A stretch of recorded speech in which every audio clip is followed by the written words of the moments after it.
सोचिए, एक ऐसी सड़क जो सिर्फ शहरों को जोड़ने के लिए नहीं बल्कि चीन की सीमाओं के साथ साथ चलने वाली हो। ऐसी सड़क जो चीन के पश्चिमी हिस्से से निकलकर तिब्बत, शिनजियांग और भारत से लगी सीमा के बेहद करीब से गुजरती हुई आगे बढ़े। चीन अब इसी तरह के एक विशाल रोड नेटवर्क को तैयार करने की दिशा में आगे बढ़ रहा है। चीन के इस पूरे प्रोजेक्ट को गोल्डन बॉर्डर कोस्ट लूप कहा जा रहा है। पूरी योजना करीब 25,000 किलोमीटर के नेटवर्क की है, जबकि इसका सबसे अहम हिस्सा G219 हाईवे है, जिसकी लंबाई करीब 10,000 किलोमीटर बताई जा रही है। ये सड़क चीन के दक्षिण पश्चिम और पश्चिमी हिस्सों में भारत समेत कई देशों की सीमाओं के करीब से गुजरेगी।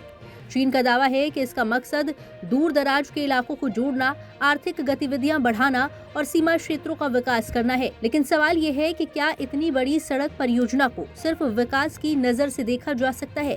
क्योंकि जब कोई देश अपनी सीमा के बेहद करीब हजारों किलोमीटर लंबा सड़क नेटवर्क तैयार करता है, तो उसका असर सिर्फ व्यापार और आवाजाही तक सीमित नहीं रहता। खासकर तब जब इस रूट का बड़ा हिस्सा तिब्बत और शिनजियांग जैसे रणनीतिक इलाकों से होकर गुजरता हो। चीन के परिवहन मंत्रालय की 5 साल की योजना के मुताबिक इस पूरे बॉर्डर पोस्ट नेटवर्क को 2030 तक पूरा करने का लक्ष्य रखा गया है। यानी चीन आने वाले कुछ वर्षों में अपनी सीमा के आसपास कनेक्टिविटी को और मजबूत करने की तैयारी में है।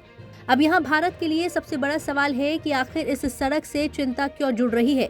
जवाब है इसकी लोकेशन। प्रस्तावित G219 रूट चीन की भारत, भूटान और नेपाल से लगी सीमाओं के करीब से गुजरता है। यानी ये कोई सामान्य एक्सप्रेसवे नहीं है। ये सड़क ऐसे इलाकों से होकर गुजरती है जहां ऊंचे पहाड़ हैं, मौसम बेहद कठिन है और सैन्य दृष्टि से हर किलोमीटर महत्वपूर्ण है। भारत चीन सीमा पर पिछले कुछ वर्षों में इंफ्रास्ट्रक्चर को लेकर दोनों देशों के बीच प्रतिस्पर्धा साफ दिखाई देती है। चीन अगर सीमा के पास सड़कें बनाता है तो उसे सिर्फ नागरिक आवाजाही के लिए इस्तेमाल नहीं किया जाता। बेहतर सड़क का मतलब है सैनिकों, भारी वाहनों, ईंधन, राशन और दूसरे जरूरी सामान की आवाजाही को तेज करना। यही वजह है कि भारत को चीन की ऐसी परियोजनाओं पर नजर रखनी होगी। लेकिन यहाँ एक और बात समझना जरूरी है। भारत अब वो भारत नहीं है जो सीमा पर चीन के इंफ्रास्ट्रक्चर को देखकर सिर्फ प्रतिक्रिया दे। भारत ने भी सीमावर्ती इलाकों में सड़क, पुल, सुरंग और ऑल वेदर कनेक्टिविटी पर बड़ा फोकस किया है। बीआरओ के जरिए कई रणनीतिक सड़कों और पुलों का निर्माण हुआ है। यानी चीन जितनी तेजी से सीमा के पास अपनी कनेक्टिविटी मजबूत करने की कोशिश कर रहा है, भारत भी अपनी सीमा को मजबूत करने और सैनिकों की तेज आवाजाही सुनिश्चित करने की दिशा में लगातार काम कर रहा है। इसलिए इस पूरी कहानी को चीन की ताकत के तौर पर नहीं बल्कि भारत के लिए एक रणनीतिक चुनौती के तौर पर देखना ज्यादा सही होगा। लेकिन चीन आखिर इतना बड़ा रोड नेटवर्क बना ही क्यों रहा है? इसके पीछे सिर्फ सैन्य कारण मान लेना भी सही नहीं होगा।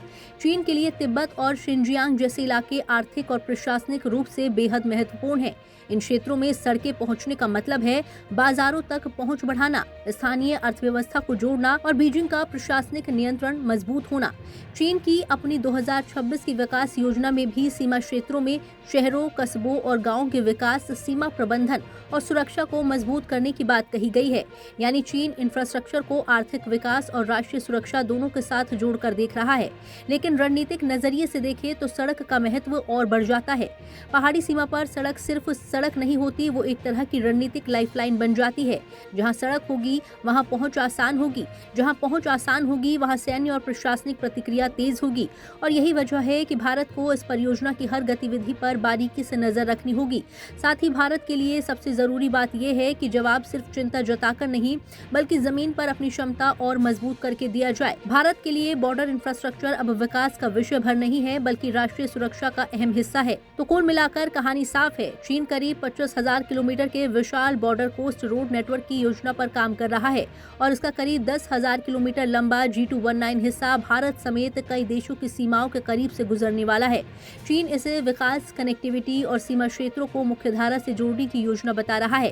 लेकिन भारत के लिए इसकी रणनीतिक अहमियत को नजरअंदाज नहीं किया जा सकता, क्योंकि सीमा पर सड़कें सिर्फ दूरी कम नहीं करती बल्कि किसी भी संकट की स्थिति में प्रतिक्रिया देने की क्षमता को भी बदल देती हैं।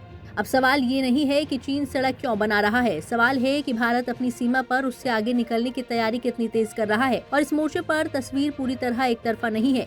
भारत ने भी पिछले वर्षों में सीमावर्ती इलाकों में इंफ्रास्ट्रक्चर को तेजी से मजबूत किया है।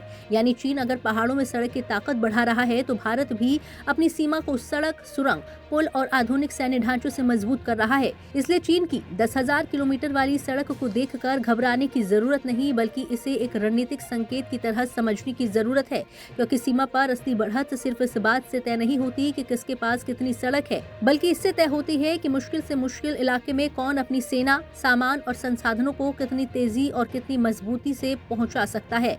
और इसी मोर्चे पर भारत का फोकस लगातार बढ़ रहा है। ब्यूरो रिपोर्ट, जी मीडिया।